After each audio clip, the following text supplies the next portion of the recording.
Hello everyone, आप सभी लोगों का एक बार फिर से आपके अपने YouTube channel massive skill GK में स्वागत है। आज के इस वीडियो में मैं आप सभी लोगों को एनएमडीसी के सिलेबस को ध्यान में रखते हुए, जैसा कि आपको एनएमडीसी का सिलेबस पता होगा कि इसमें जो आपका 70 का जो है वो आपका नॉन टेक्निकल है और 30 का आपका टेक्निकल है। और 70 का जो नॉन टेक्निकल है उसमें कितना 50 मार्क्स जो है आपका ओनली जीके है। तो जीके को आप बिल्कुल भी अवॉइड नहीं कर सकते, इसीलिए मैं आपके लिए स्पेशल जनरल नॉलेज के वीडियोस लेके आया हूँ। जनरल नॉलेज में आपका जनरल साइंस एक इंपॉर्टेंट रोल प्ले करेगा, क्योंकि उसमें से जनरल साइंस के क्वेश्चन भी आएंगे। ठीक है, तो आज के इस वीडियो में मैं आप सभी लोगों को इंपॉर्टेंट टॉप 20 नहीं बल्कि टॉप 30, ठीक है, टॉप 30 इंपॉर्टेंट केमिस्ट्री के ऑब्जेक्टिव क्वेश्चन और उसके आंसर डिस्कस करूंगा। ठीक है, वीडियो को शुरू करने से पहले मैं बता दूं कि अगर आपको इस वीडियो का फ्री में पीडीएफ चाहिए तो वो आप हमारे टेलीग्राम ग्रुप को ज्वाइन कर सकते हैं। और टेलीग्राम ग्रुप को ज्वाइन करने का जो लिंक है वो आपको इसी वीडियो के डिस्क्रिप्शन बॉक्स में मिल जाएगा। और वीडियो आप प्लीज़ पूरा एंड तक देखिए ताकि आपसे एक भी इंपॉर्टेंट क्वेश्चन मिस ना हो। तो पहला क्वेश्चन है कि जीवाणुओं को नष्ट करने के लिए निम्नलिखित में से किस गैस का प्रयोग किया जाता है? क्लोरीन का, ऑक्सीजन का, हाइड्रोजन का या नियोन का? तो जो आपका जीवाणुओं को यानी कि वायरस को नष्ट करने के लिए जिस गैस का यूज़ करते हैं वो गैस कौन सी है? तो वो है आपका क्लोरीन। तो option number A is a correct answer. ये काफ़ी इंपॉर्टेंट क्वेश्चन है। ठीक है, क्लोरीन का यूज़ हम कहाँ पे और करते हैं? तो हम पानी पीने के लिए जो प्योर करते हैं, वाटर को प्योरीफायर के लिए, वहाँ पर भी हम क्लोरीन गैस का यूज़ करते हैं। ठीक है, क्वेश्चन नंबर 2 है कि कहाँ काम करने वाले व्यक्तियों को ब्लैक लंग यानी कि ब्लैक लंग रोग हो जाता है? ठीक है, ब्लैक लंग। विद्युत लेपन उद्योग, कार्बनिक विलायक उद्योग, पेंट विनिर्माण उद्योग या कोयला खान? तो जो आपका कोयला या माइंस में, कोल माइंस जो होता है, कोल माइंस में जो लोग भी काम करते हैं उनको ब्लैक लंग यानी कि उनकी जो किडनी होती है उसमें काला कलर का जो आपका सल्फर जो रहता है ना, कोयले से, खान माइंस से जो काला कलर का डस्ट निकलता है वो जम जाता है उनके लंग में, इसलिए उसको ब्लैक लंग रोग बोला जाता है। ठीक है, और ये आपका माइंस में होता है, कोल माइंस में ज़्यादातर ये रोग देखने को मिलता है। अगले क्वेश्चन में चलते हैं हम। क्वेश्चन नंबर 3 है कि निम्नलिखित में से ऑक्सीजन मिश्रित वह निष्क्रिय गैस कौन सी है जो अवरोधित श्वसन से पीड़ित रोगियों को दी जाती है? Helium, krypton, radon, argon? तो जो ऑक्सीजन जब कभी भी आपका कम हो जाता है तो कौन सी जो आपकी निष्क्रिय गैस है, ठीक है, आइडियल गैस है जिसको मिक्स करके दिया जाता है, तो वो है आपका हीलियम। ठीक है, अगले क्वेश्चन में चलते हैं हम। क्वेश्चन नंबर 4 है कि अम्ल वर्षा वनस्पति को नष्ट कर देती है। अम्ल वर्षा मतलब आपका क्या है? वो एसिड रेन। ठीक है, तो एसिड रेन जो होता है बेसिकली वो आपके जो वनस्पति हो या आपके पेड़ पौधे हो उनको नष्ट कर देती है। क्यों क्यों नष्ट कर देती है? उसमें क्या होता है? नाइट्रिक अम्ल होता है, ओजोन होता है, कार्बन मोनोऑक्साइड होता है या सल्फ्यूरिक अम्ल होता है। तो जो आपका एसिड रेन होता है उसमें एसिड होता है और एसिड यहाँ पे कौन है? तो सल्फ्यूरिक अम्ल एसिड है। सल्फ्यूरिक अम्ल का फॉर्मूला क्या होता है? वो होता है आपका H2SO4। ठीक है, अगले क्वेश्चन में चलते हैं हम। क्वेश्चन नंबर 5 है कि एरोसॉल एक उदाहरण है दूध का, नदी के जल का, धुआं का या रुधिर का? तो जो आपका एरोसॉल जो होता है वो आपका एक धुआं का उदाहरण है। ठीक है, क्वेश्चन नंबर 6 है कि धूम कोहरा मौजूद आंख में जलन पैदा करने वाला एक शक्तिशाली द्रव्य है? Nitric oxide, sulphur dioxide, peroxyacetyl nitrate या कार्बन डाइऑक्साइड? ठीक है, तो छठवें का जो राइट आंसर है वो क्या होगा? Peroxyacetyl nitrate, option number C. अभी देखिए क्वेश्चन को समझते हैं कि जब आपको कोहरा या धुआं जो मौजूद होता है, वो जब कोहरा आपके आंख में आ जाता है तो वो जलन पैदा करता है, आंखों को जलाता है। तो उसमें कौन सा लिक्विड होता है? तो ये लिक्विड जो मिल जाता है तो वो आपके आंखों में जलन को पैदा करता है। ठीक है, क्वेश्चन नंबर 7 में चलते हैं कि वायुमंडल में ऐसी कौन सी गैस है जो कि पराबैंगनी किरणों का अवशोषण कर लेती है? यानी कि जो गैस पराबैंगनी किरणों को अवशोषित अपनी तरफ उसको खींच लेती है या अवशोषित कर लेती है? ओजोन, मीथेन, नाइट्रोजन या हीलियम? तो क्वेश्चन नंबर 7 का राइट आंसर है आपका ओजोन। तो O3, ओजोन का फॉर्मूला क्या होता है? O3। ठीक है, तो ओजोन जो है वो आपका पराबैंगनी किरणों को, अल्ट्रावायलेट रेडिएशन जो रहता है उसको वो अवशोषित कर लेती है। अगले क्वेश्चन में चलते हैं हम। क्वेश्चन नंबर 8 है कि कृत्रिम वर्षा, जिसको कि हम मेघ विजन बोलते हैं, कि प्रायः प्रयोग किया जाने वाला रासायनिक द्रव्य है। यानी कि आर्टिफिशियल जब रेनिंग करते हैं तो कौन सा जो एसिड है वो यूज़ किया जाता है? सिल्वर आयोडाइड, सोडियम क्लोराइड, सूखी बर्फ या उपयुक्त सभी? तो इसका जो करेक्ट आंसर होगा वो होगा आपका उपयुक्त सभी, यानी कि सॉलिड आइस भी यूज़ करते हैं, सिल्वर आयोडाइड भी यूज़ करते हैं और सोडियम क्लोराइड भी यूज़ करते हैं। ठीक है, क्वेश्चन नंबर 9 में चलते हैं कि हरे फलों को कृत्रिम रूप से पकाने के लिए कौन सी गैस यूज़ किया जाता है? हरे फल जो रहते हैं उनको आर्टिफिशियली हम पका देते हैं। ऐसे फलों को खाना नहीं चाहिए क्योंकि वो हेल्थ के लिए काफ़ी ज़्यादा नुकसानदायक होता है। ठीक है, पर जो मास प्रोडक्शन के लिए इस तरह की गैसों का यूज़ किया जाता है। तो वो गैस कौन सी है आपको वो बताना है? एथिलीन, एसिटिलीन, इथेन या मीथेन? ये काफ़ी ज़्यादा इंपॉर्टेंट है। अगर आप कंटिन्यूस गवर्नमेंट की प्रिपरेशन कर रहे हैं तो आपने इस क्वेश्चन को बहुत बार कहीं ना कहीं बहुत सारे पेपर में ज़रूर देखा होगा, ठीक है। तो इसका राइट आंसर होगा वो आपका एथिलीन, ठीक है। कि एथिलीन जो गैस होता है उसका उपयोग जो है हरे फलों को कृत्रिम रूप से पकाने के लिए किया जाता है। क्वेश्चन नंबर 10 है कि निम्नलिखित में से कौन सा पीड़कनाशी ओजोन का ह्रास करता है, यानी कि ऐसा कौन सा पीड़कनाशी है जो कि आपका ओजोन को यानी कि O3 ओजोन को आपको क्षय या नुकसान पहुंचाता है। DDT, बेंजीन, मेथिल ब्रोमाइड या एथिलीन ओजोनाइड। तो 10वें का राइट आंसर होगा आपका ऑप्शन नंबर सी, यानी कि मैथिल ब्रोमाइड जो होता है वो आपका ओजोन को शक कर लेता है या उसको नुकसान पहुंचाता है, क्षय करता है।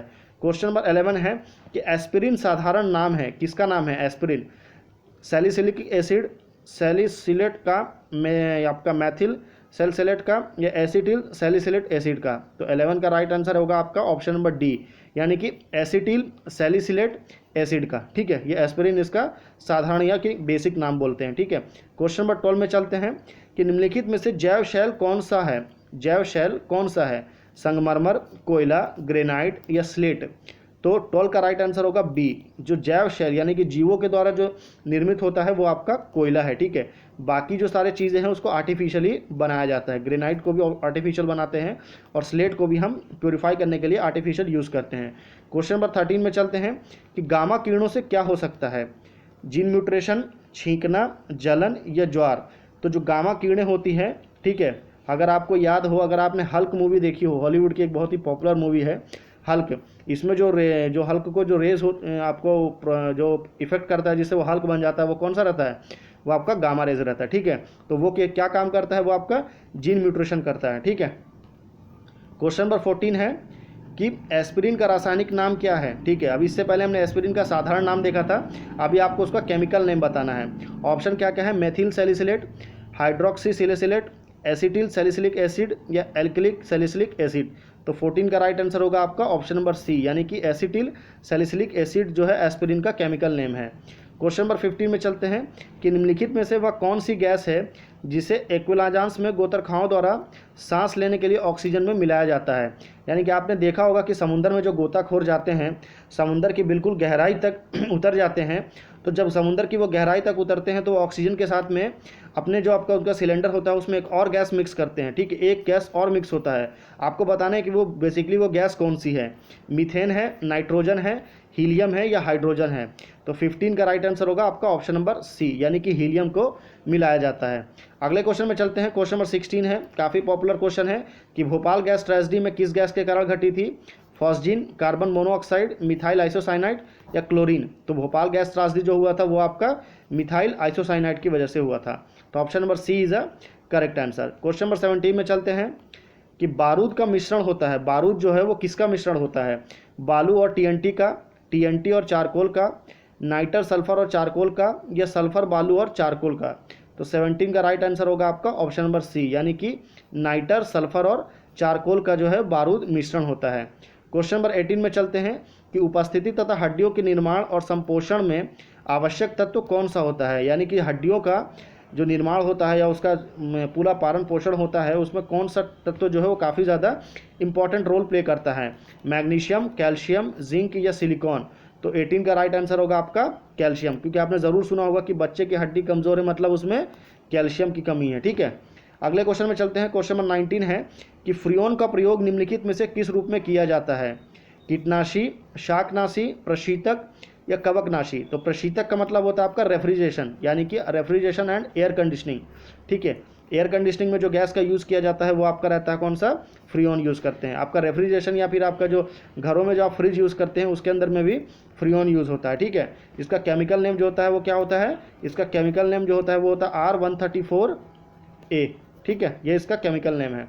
क्वेश्चन नंबर 20 में चलते हैं कि ओजोन में क्या होता है? केवल ऑक्सीजन, ऑक्सीजन और नाइट्रोजन, हाइड्रोजन और कार्बन या ऑक्सीजन और कार्बन। तो मैंने ओजोन का फॉर्मूला बताया था O3, तो ओजोन में क्या हो गया आपका O3, यानी कि ऑक्सीजन के 3 पार्ट्स है, ठीक है, मतलब ओनली ऑक्सीजन। तो केवल oxygen is a correct answer. Question number 21 चलते हैं कि प्रशीतक आपका फ्रियोन जो है वो क्या है? कैल्शियम टेट्राफ्लोराइड है, डाइक्लोरोमीथेन है, फ्लोरोफॉस्फर है या हाइड्रोफ्लोरोक्सिक एसिड है, ठीक है। तो प्रशीतक फ्रियोन जो है वो बेसिकली क्या है? तो 21 का जो करेक्ट आंसर होगा वो ऑप्शन नंबर बी, यानी कि डाइक्लोरोमीथेन है, ठीक है। अगले क्वेश्चन में चलते हैं। क्वेश्चन नंबर 22 है कि वायुमंडल में ओजोन ह्रास मुख्यतः किसके द्वारा किया जाता है, या वायुमंडल में ओजोन का जो क्षय होता है या ओजोन की जो परत है जो नष्ट हो रही है वो किसकी वजह से हो रही है? सल्फर डाइऑक्साइड के द्वारा, नाइट्रोजन डाइऑक्साइड के द्वारा, हाइड्रोजन सल्फाइड के द्वारा, या क्लोरोफ्लोरोकार्बन के द्वारा। तो 2020 का राइट आंसर होगा ऑप्शन नंबर डी। क्लोरोफ्लोरोकार्बन का शॉर्ट फॉर्म क्या है? तो उसको बोलते हैं CFC, क्लोरोफ्लोरोकार्बन। ये किसके द्वारा निकलता है? तो ये आपका रेफ्रिजरेशन और जो एयर कंडीशनिंग AC में जो पीछे जो गैस निकलती है वो गैस जो है वो बेसिकली वही है CFC, यानी कि क्लोरोफ्लोरोकार्बन। क्वेश्चन नंबर 23 में चलते हैं कि निम्नलिखित में से कौन सी गैस फलों के कृत्रिम रूप से पकाने में प्रयोग किया जाता है? यह क्वेश्चन मुझे लगता है रिपीट हो गया है, मैं आपको पहले ही बता चुका हूँ। Acetylene is a correct answer. ठीक है, ज़्यादा डिटेल में नहीं जाएंगे। शरीर में कैलोरी आवश्यक गर्मी की अपेक्षा सर्दियों में बढ़ जाती है। शरीर में जो आपको कैलोरी होता है वो गर्मी की अपेक्षा सर्दियों में ज़्यादा लगता है। क्यों? शरीर में अधिक वसा बनने के कारण, गिरते बालों की क्षतिपूर्ति के लिए, शरीर का ताप बनाए रखने के लिए, या अधिक प्रोटीनों को भंग करने के लिए। तो 24 का करेक्ट आंसर होगा ऑप्शन नंबर C, यानी कि सर्दियों में जो टेम्परेचर होता है बॉडी का वो काफ़ी ज़्यादा कम हो जाता है, तो उसको टेम्परेचर को मैनेज करके रखने के लिए हमें ज़्यादा कैलोरी की ज़रूरत होती है।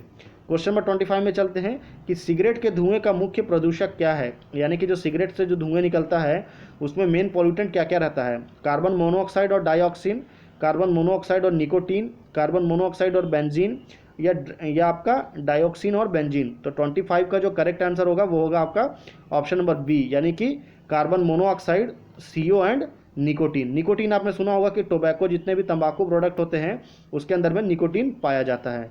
क्वेश्चन नंबर 26 में चलते हैं कि उत्प्रेरक वह पदार्थ है जो अभिक्रिया की दर को बढ़ाता है, अभिक्रिया की दर को घटाता है, या अभिक्रिया की दर को प्रभावित नहीं करता, या उपयुक्त में से कोई नहीं। तो 26 का जो करेक्ट आंसर है वो होगा आपका ऑप्शन नंबर ए, यानी कि वो अभिक्रिया की दर को बढ़ाता है। ठीक है, क्वेश्चन नंबर 27 है कि प्रमुख वायु प्रदूषक एक उदाहरण है, यानी कि प्रमुख वायु प्रदूषक कौन सा है?